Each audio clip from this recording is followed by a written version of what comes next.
Well, with year 3 of Bakugan on the horizon, it is easy to get excited or scared about the future of the game. But you know, sometimes it's good to calm down and take a look at the past. It's easy for us to forget the good things of the past when we are bombarded with things coming in the future.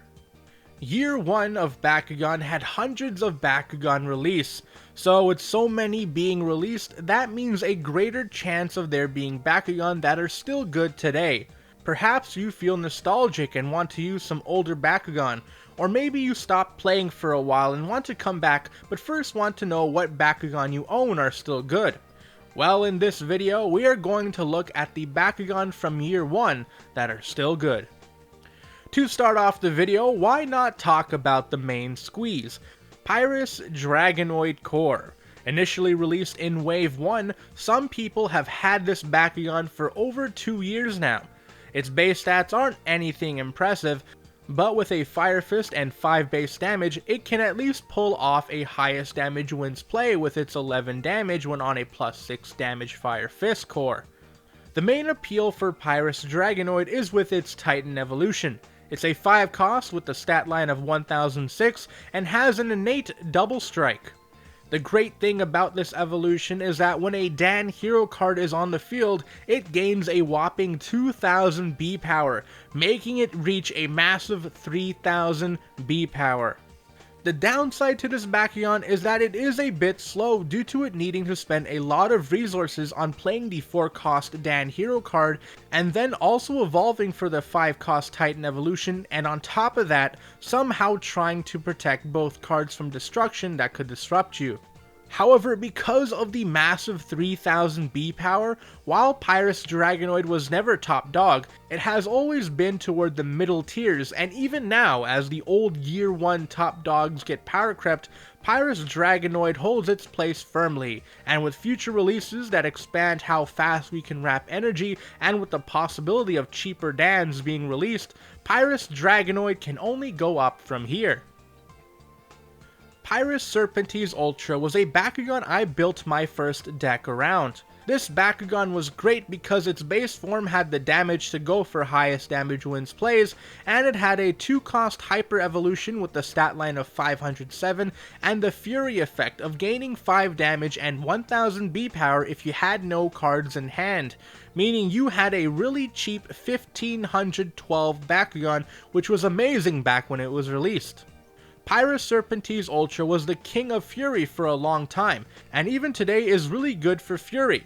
Before, a big issue was that a lot of cards discarded to get into Fury would go to waste, but nowadays with playstyles like Rapid Fire that have you play more cards for cheap and free, you can get into Fury while utilizing more cards than ever before. Though this is one of the Bakugan I see getting lost soon as stats continue to bump for Bakugan in base form, making another Fury Bakugan more attractive. Speaking of which, Pyrus Vicerox Core, the Fury Bakugan that doesn't need to evolve. While this Bakugan sacrifices damage, it can reach some high B power numbers in base form, hitting 1602 in Fury after landing on the plus 600 minus 3 Helix core. Unfortunately, like with Serpenteze Ultra, with the reveal of some Bakugan in year 3, I feel like this Bakugan's days are numbered, which is unfortunate, as in year 2 when it was in Fury, it had the highest base stats in the game. But because of how much of a disadvantage you are in Fury due to having no cards in hand, with Bakugan like Haos for Rascal Core getting higher B power numbers, Pyrus Vicerox Core looks less powerful. And while it does have a 2 cost hyper evolution that lets it reach 1906, the best part about Pyrus Vicerox Core was that it didn't need to evolve, so having to use its evolution to stay competitive is a bummer. But still, a base stat line of 1602 is great, so hopefully nothing more comes out to ruin Pyrus Vicerox Core's day. Ventus Pegatrix Core was the best Ventus Bakugan in the game for the first year, so for it to still be solid is a given. Its base form isn't anything special, but it's with its 3 cost hyper evolution that makes this Bakugan so good. With the stat line of 606 and the effect of gaining 1000 B power when on a magic shield, this Bakugan reaches a massive 2250 B power, which for the cost is amazing. The combination of poor base stats, so many powerful Ventus Bakugan in base form being released, and Ventus Dragonoid Core's Maximus Evolution being able to be played for free reduced Ventus Pegatrix Core's stock a bit. However, even with all of that, Ventus Pegatrix Core is still a solid option to use. Haos Nillious Core was also a Bakugan that was the best of its faction in year 1, and it still retains some power today. Yeah, it's pretty reliant on its 4-cost Titan evolution, however once you get that off, you have an incredible Bakugan. Haos Titan Nillious has the stat line of 808 and the effect of gaining 200 B power when on a magic shield, as well as getting the effect of grabbing any core on the field and attaching it to Nillious. Meaning with two 650 magic shield cores, this Bakugan can reach 2300 B power. And the cherry on top of that is that it also gains 4 damage on a Fire Fist, making this Bakugan very flexible, as instead of going for the B power route, you could go for the damage route and reach a staggering 18 damage on the +6 Fire Fist. It's because of this that even though its base form isn't anything special, it's still a solid Bakugan once evolved. In year 2, Aurelus is a faction that is desperately in need of a revival. The faction once known for not having any card support in return for having high stats, now has its stats rivaled by Bakugan from other factions while still having little in regards to card support. However, Aurelus Trox is a Bakugan that gets stronger the more action cards you play on it, and as action cards continue to give more boosts and get cheaper, Aurelus Trox grows stronger as a result. Its 2-cost Hyper Evolution keeps it in the game, increasing the boosts it gets. Honestly, if Aurelus goes extinct, you can expect the last surviving Aurelus Bakugan to be Aurelus Trox. Similar to Aurelus Trox, Aquos Goreene Ultra is a Bakugan that gains a boost in B power for every Aquos card you play. Because of this, Aquos Goreene Ultra is the Bakugan to use in a mono Aquos team.